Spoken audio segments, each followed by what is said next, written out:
The day the stars trembled. First contact the void between stars had never seemed so small. Admiral Zarthik stood in the command chamber of his flagship, the Dominator's Edge, watching as his fleet of 200 vessels moved through space like a river of destruction. Each ship in the Veltar Armada was a masterpiece of engineering, their crystalline hulls gleaming with the soft purple glow of contained plasma energy. They had perfected the art of conquest over 3 centuries and 23 star systems, had already fallen to their might. Zarthik's 6 arms moved gracefully as he studied the tactical display. His species had evolved on a high-gravity world, making them naturally strong and imposing. Standing nearly 8 feet tall with chitinous armor-like skin, the Veltar had never met a species that could match their physical prowess or technological superiority. Their plasma wave technology could reduce entire planets to molten rock, and their shield systems had never been penetrated by enemy fire. Admiral, Commander Velinara approached, her footsteps echoing in the vast chamber. We are approaching the outer boundary of the target system. Our scouts report a single inhabited world, third from their star. The locals call it Earth. Zarthik's mandibles clicked in what passed for amusement among his kind. Earth, such a simple name for what will soon be another jewel in our empire. What do we know of their defenses? Primitive beyond measure, Admiral. They still use chemical propulsion for most of their spacecraft. Their largest vessels are barely 3 kilometers long. Our intelligence suggests they have never encountered another sentient species. This will be our easiest conquest yet. The Admiral nodded slowly. Perfect. Signal the fleet. We will make our standard approach. One demonstration of our power should be sufficient to secure their surrender. Begin charging the plasma wave generators. Across the fleet, the Veltar ships began to glow brighter as their weapon systems came online. The plasma wave was their signature weapon, a concentrated beam of superheated gas that could cut through any known material. No shield technology in the galaxy could withstand it, and no armor could deflect it. It was the perfect weapon for a perfect warrior race. Meanwhile, in the outer reaches of the Sol system, Captain Elena Vasquez stood on the bridge of the TDS. Thunderstrike, humanity's newest and most advanced battleship. At 42 years old, she had served in the Terran Defense Service for over 2 decades, working her way up from a junior navigator to commanding the most powerful vessel in the human fleet. Her dark hair was streaked with silver, and her brown eyes held the steady gaze of someone who had seen combat among the asteroids and moons of the outer system. The Thunderstrike was humanity's answer to the unknown dangers of deep space. 5 kilometers long, it was the largest vessel ever built by human hands.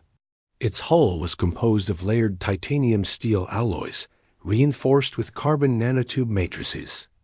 Unlike the elegant curves of alien vessels, the Thunderstrike looked exactly like what it was, a weapon of war. Its angular design was covered in sensor arrays, weapon ports, and armor plating that could withstand the impact of small asteroids.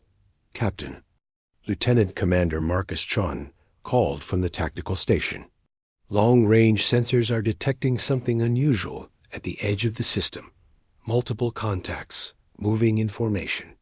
Chon had been with Vasquez for 5 years, and she trusted his judgment completely. The young officer had a gift for reading sensor data, often spotting patterns that others missed. His fingers danced across his console as he refined the readings.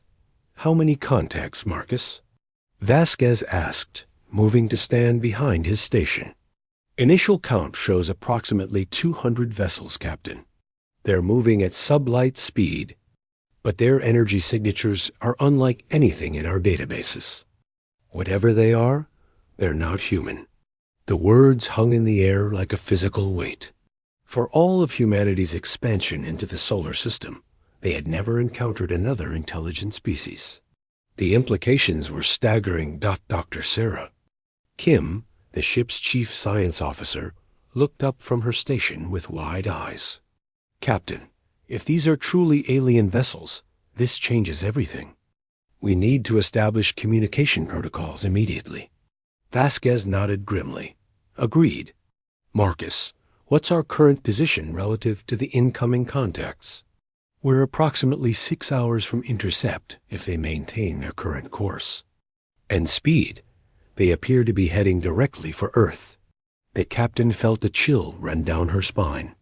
Whether these aliens came in peace or war, humanity was about to face its greatest challenge. She activated the ship's communication system. "All hands, this is the captain. We have detected what appears to be a large alien fleet approaching our system. All departments are to go to yellow alert immediately. This is not a drill. We may be about to make first contact with another species." Throughout the ship, the crew began their preparations. In the weapons bays, the massive railgun batteries were brought online. In engineering, the fusion reactors were pushed to higher output. In the medical bay, Dr. James Park began preparing for possible casualties. The Thunderstrike's weapons were uniquely human in their approach. While other species might have developed elegant energy weapons, humans had perfected the art of throwing things very, very hard. The ship's 12 railgun batteries could accelerate tungsten projectiles to 15% of light speed. Each round carried the kinetic energy of a small nuclear weapon, and there were no known materials that could stop them. As the hours passed, the alien fleet continued its approach. Long-range communications attempts yielded no response. The vessels maintained perfect formation, their purpose unclear, but their destination obvious. "Captain," Shen reported, "the alien fleet has crossed the orbit of Neptune. At their current speed, they'll reach Earth in 18 hours. Vasquez made her decision. Set course to intercept. We're going to meet them halfway." The Thunderstrike adjusted its heading, its massive engines pushing the vessel toward the unknown. As they closed the distance, the alien ships became visible on the main display. They were beautiful in their own way, crystalline structures that seemed to capture and reflect starlight. But beauty meant nothing if these beings came as conquerors. "Incoming transmission," announced Lieutenant Torres from the communications station. "It's coming from the lead alien vessel." "Put it through," Vasquez ordered. The main screen flickered, and suddenly they were looking at their first alien being. Admiral Zarthik stood before them, his imposing form and 6 arms immediately establishing his non-human nature. When he spoke, his voice was deep and resonant, translated by some unknown technology. "Primitive inhabitants of the third planet, I am Admiral Zarthik of the Veltar Empire. You have the honor of witnessing the arrival of your new masters. We claim this system and all its resources in the name of the Veltar. Surrender now, and your deaths will be swift." The bridge fell silent. There was no diplomacy in the aliens' words, no attempt at peaceful contact. These beings had come to conquer, nothing more. Vasquez stepped forward, her voice steady despite the magnitude of the moment. "This is Captain Elena Vasquez of the Terran defense ship Thunderstrike. You are in violation of human space. Turn your fleet around and leave our system immediately." Zarthik's mandibles clicked in what might have been laughter. "Human space? You claim ownership of the void itself? How amusing. Little creature, you face the combined might of 200 Veltar vessels. Your single primitive ship cannot hope to stand against us." "Then you don't know much about humans," Vasquez replied. "We have a saying, the bigger they are, the harder they fall." The alien admiral's expression darkened. "Very well. We will demonstrate our power. Perhaps when you see what we are capable of, you will reconsider your foolish defiance." The transmission ended, and immediately the alien fleet began to move into attack formation. The ships spread out in a perfect sphere, their crystalline hulls beginning to glow with increasing intensity. "Captain," Chun called out urgently, "I'm reading massive energy buildups across their entire fleet. Whatever they're planning, it's big." Vasquez nodded grimly. "All hands, battle stations. This is it, people. We're about to find out what humanity is really made of." The Thunderstrike's crew moved with practiced efficiency. Weapons came online, shields were raised, and damage control teams took their positions. They were one ship against 200, but they were human. And humans had never learned how to quit. The alien fleet completed its formation, and suddenly space itself seemed to come alive. Streams of purple plasma began to flow between the vessels, creating a web of energy that grew brighter and more intense with each passing second. The Veltar were preparing to demonstrate the weapon that had conquered 23 worlds. "Energy readings are off the charts," Chun reported.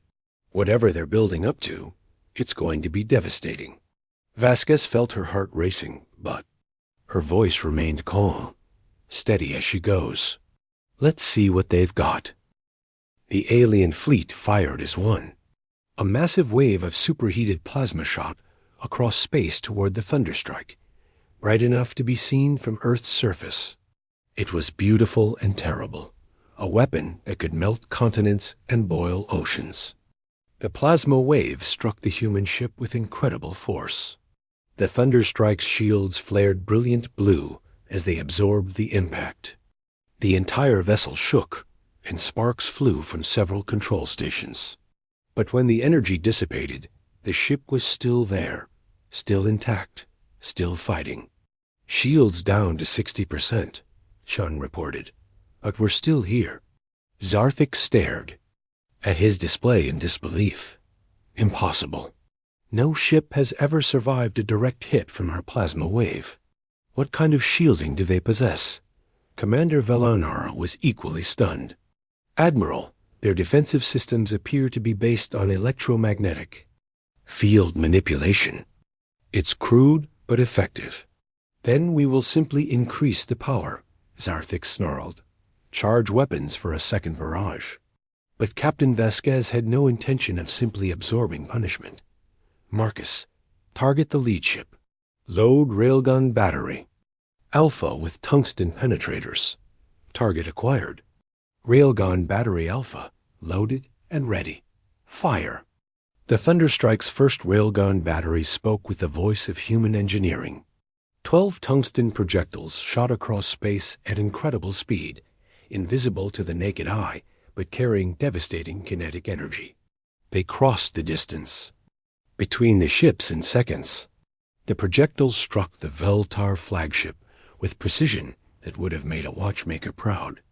The crystalline hull, designed to deflect energy weapons, offered no resistance to solid matter traveling at relativistic speeds.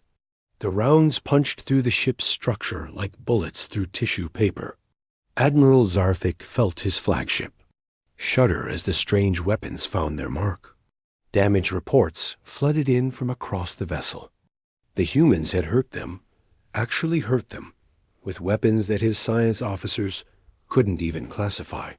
"What were those weapons?" he demanded. "Admiral, they appear to be solid projectiles accelerated to extreme velocities. Our shields are designed to deflect energy, not matter." Zarthik's 6 arms trembled with rage. "Solid projectiles? They're throwing rocks at us? Very fast rocks, Admiral." The alien commander realized that these humans were not like the other species they had conquered. They didn't fight with elegant energy weapons or sophisticated technology. They fought with simple, brutal effectiveness, and it was working. "All ships, spread formation. Target that vessel with everything we have. I want it destroyed." The Veltar fleet began to move, their perfect formation breaking apart as they adapted to this new threat. But change came slowly to their rigid military. Doctrine and the humans were about to teach them a lesson about the value of flexibility. Captain Vasquez watched the alien ships maneuver and smiled grimly. "They're predictable. They move like they're dancing, not fighting, Marcus, target the ships on the flanks. Let's see how they react to losing their formation. The battle was about to begin in earnest, and neither side fully understood what they were up against. The Veltar saw primitive savages with crude weapons. The humans saw technological superiority backed by arrogance. Both were about to learn that assumptions could be deadly in the vacuum of space. All batteries, prepare for rapid fire, Vasquez ordered. Let's show them what happens when you threaten Earth. The day the stars trembled, the battle that changed everything, the space between Earth and the incoming alien fleet, became a theater of war unlike anything the galaxy had ever witnessed. The Veltar armada spread across the void like a purple constellation, each ship's crystalline hull gleaming with deadly intent. 200 vessels against one. By any rational calculation, the battle should have been over before it began. Admiral Zarthik stood in his damaged command chamber, purple fluid leaking from several puncture wounds in the ceiling where the human projectiles had passed through. His 6 arms moved frantically over the control interfaces as he tried to understand what had just happened. In 3 centuries of conquest, no enemy had ever penetrated their shield so easily. All vessels maintain spread formation, he commanded. Target the human ship with concentrated plasma bursts. I want that vessel reduced to atoms. The Veltar fleet responded with devastating efficiency. Dozens of plasma beams lanced across space toward the thunderstrike, each one carrying enough energy to vaporize a small moon. The combined firepower of the alien armada could have cracked a planet in half. Captain, Vasquez watched the incoming energy storm and felt her stomach tighten. All hands, race for impact. This is going to be rough. The plasma beams struck the thunderstrike like the fists of angry gods.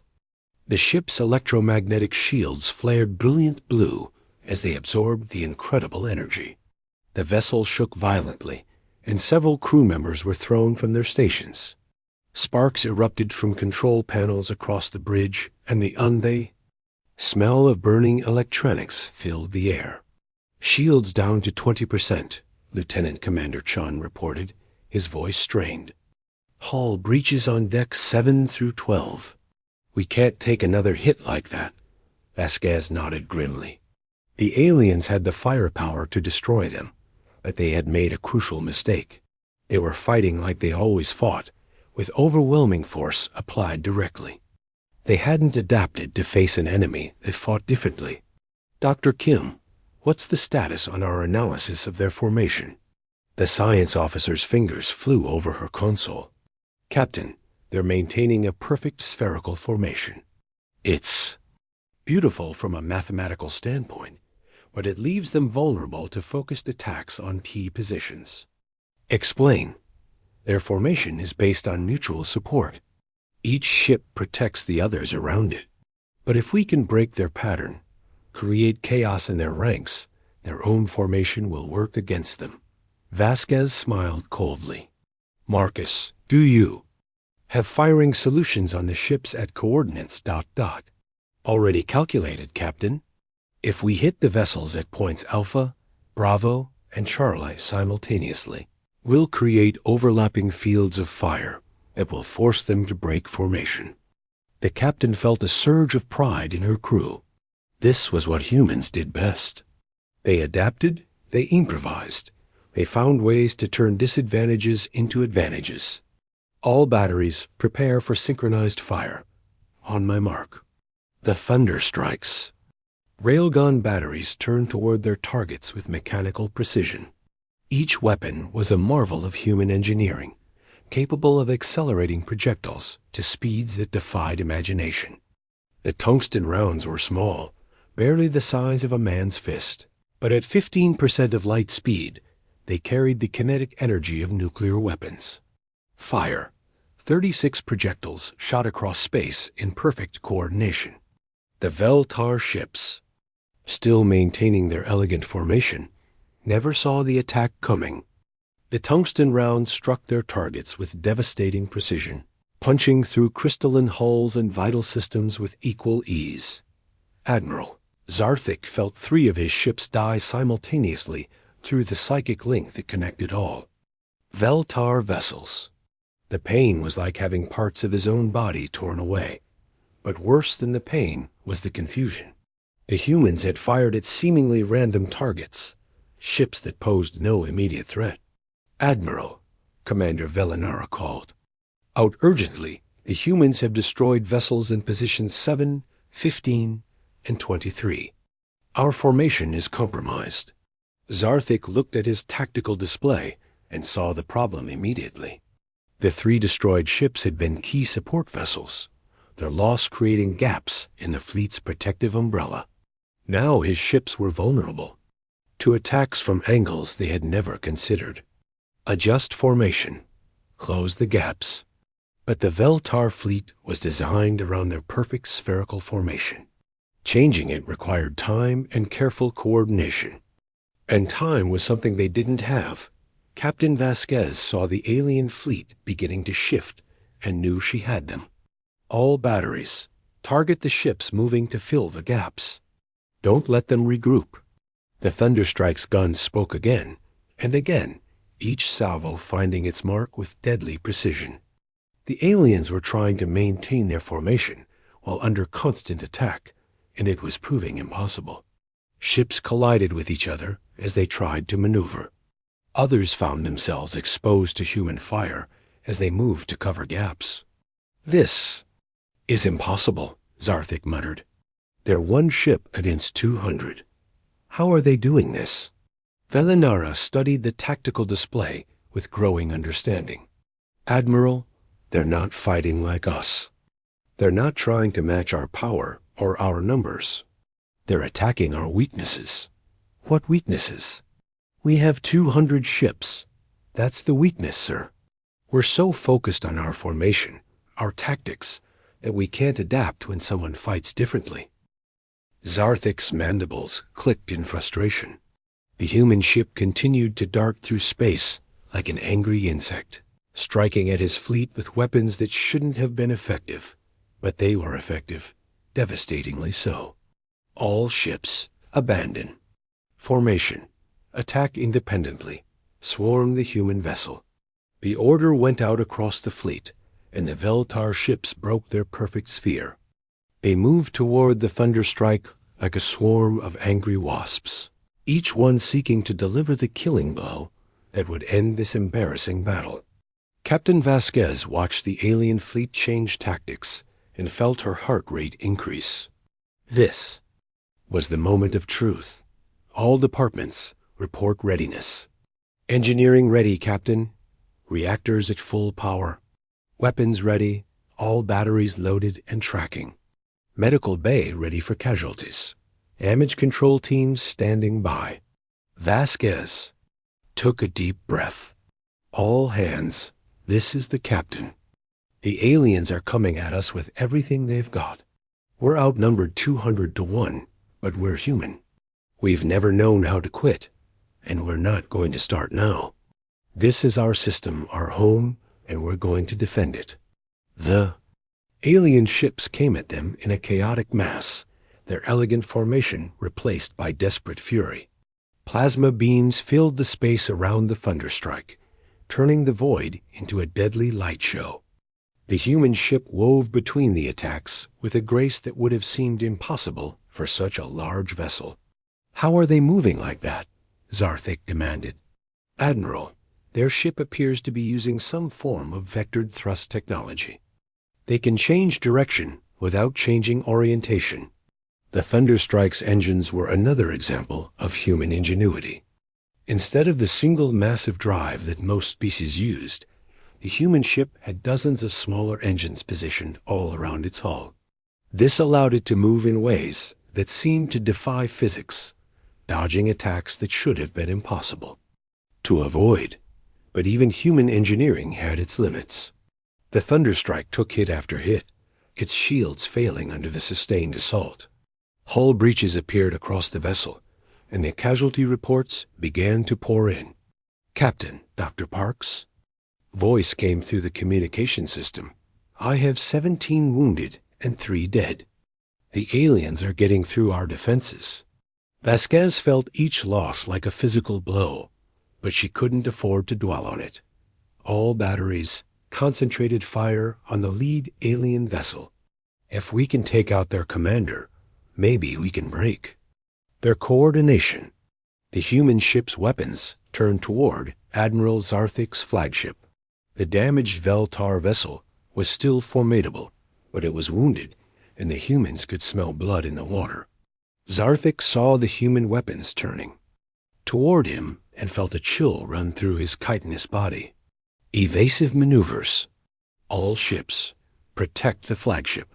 But the Veltar ships were designed for their perfect formation, not for the chaos of individual combat. They got in each other's way, their coordination breaking down under the stress of battle. The Thunderstrike's railguns fired in sequence, each shot aimed at a different section of the alien flagship. The tungsten rounds struck with devastating accuracy, punching through the crystalline hull and vital systems. The great vessel shuddered under the impact, its lights flickering as power systems failed. "Admiral," Velinara called out, "we're losing primary power. The humans have damaged our main reactor." Zarthik looked around his command chamber, seeing the destruction that one small human ship had caused. His perfect fleet was in chaos, his formation broken, his flagship dying. For the first time in his long military career, he felt something he had never experienced before: fear. "Signal the fleet," he said quietly. "Full retreat. We withdraw. To the outer system. Admiral, we still outnumber them. If we coordinate our attacks—" "No," Zarthik's voice was firm. "We have learned something today. These humans are not like the others we have conquered. They fight without honor, without elegance, without rules. They are dangerous." The Veltar fleet began to pull back. There. Crystalline hulls still glowing with contained energy, but their formation shattered. They had come to conquer, expecting an easy victory over a primitive species. Instead, they had encountered something that would haunt their dreams for centuries to come.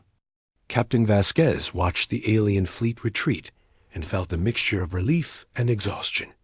"All departments, damage report." The reports came in slowly. The Thunderstrike was badly damaged, with multiple hull breaches and significant casualties. But it was still fighting, still capable of defending Earth if the aliens returned. "Captain," Dr. Kim said softly, "I'm reading something interesting from the alien fleet. They're not just retreating. They're transmitting data to each other, sharing information about our weapons and tactics." Vasquez nodded.